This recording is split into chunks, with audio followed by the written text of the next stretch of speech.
IIT के बारे में जो लोग कह रहे थे, जो तथ्यों पे बात करें, आईआईटी अटल बिहारी वाजपेयी के जमाने से 7 से 21 हुई थी, अगर मैं गलत नहीं हूँ। आईएम भी उसी तरीके से बढ़े थे।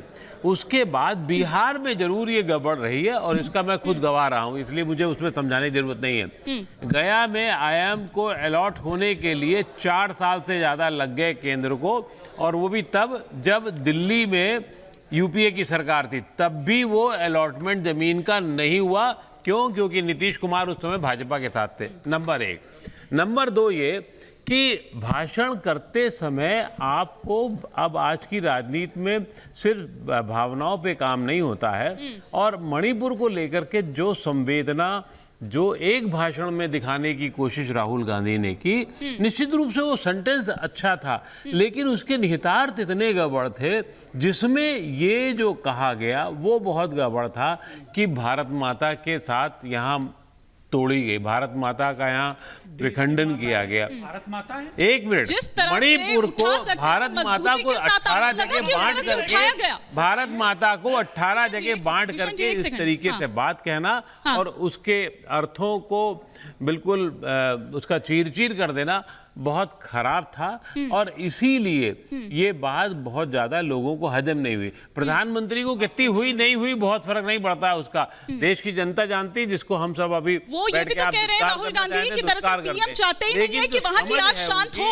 उस पे सवाल नहीं उठाया जाना चाहिए। अभी उसके बाद राहुल गांधी ने बाकायदा प्रेस कॉन्फ्रेंस करके ये भी कहा, सर सुनिए ना, अब आप ही ने कहा तो चलिए आप ही जवाब दे दीजिए। आपके नेता ने कहा ना कि दरअसल प्रधानमंत्री चाहते ही नहीं कि वहां की आग शांत हो। देखिए, भारत का हर बेटा भारत का बेटा है, भारत का हर जवान भारत का जवान है, भारत की हर बेटी भारत की बेटी है, भारत की हर माँ भारत की माँ है। तो ये आप उसको तोड़िए फोड़िए मत। और दूसरी बात मैं कहना चाहता हूं, उधर से सवाल आया राजस्थान में एक बेटी के साथ में दुष्कर्म के विषय में, 4 आरोपी पकड़े गए, फास्ट ट्रैक कोर्ट का गठन हुआ, 50 लाख रुपए सहायता राशि प्रदान की गई, और हर बेटी को स्मार्टफोन देने का अगर काम किया है तो वो राजस्थान के मुख्यमंत्री अशोक गहलोत की सरकार ने देने का काम किया है। 1 करोड़ 9 लाख लोगों को पेंशन देने का अगर काम किया है तो राजस्थान की सरकार ने देने का काम किया है। ये ना भूलें, सिर्फ सवाल उठा के चले जाना। और ये मणिपुर के विषय में बता देंगे, आज भी सवालों का जवाब से उनकी बेटी वापस ले आएंगे आप। नहीं, बात तो यहाँ पर ये हो रही है कि जब दूसरी तरफ आप सवाल उठा रहे हैं तो ऐसी, आपने तो एक संवेदना का शब्द नहीं बोला मणिपुर के लिए, उल्टा विपक्ष को दोषी ठहरा रहे हैं। ये संवेदना है आपकी, केंद्र में और राज्य में डबल इंजन की सरकार है आपकी, और दोषी वहां के लिए विपक्ष को ठहरा देते हैं। मैं क्लियर कर दूं। ठीक है जिलानी साहब, आप जवाब दीजिए, फिर एक सवाल में प्रधानमंत्री जी ने जब बोला था संसद के बाहर निकल के, तब भी उन्होंने कहा था कठोर कार्रवाई होने जा रही है, और कठोर कार्रवाई हो रही नहीं। कठोर कार्रवाई के लिए इतना समय क्यों लग गया? जिलानी साहब किसका इंतजार कर रहे थे? सुनिए, किसका इंतजार कर रहे थे बताइए ना। सुन लीजिए।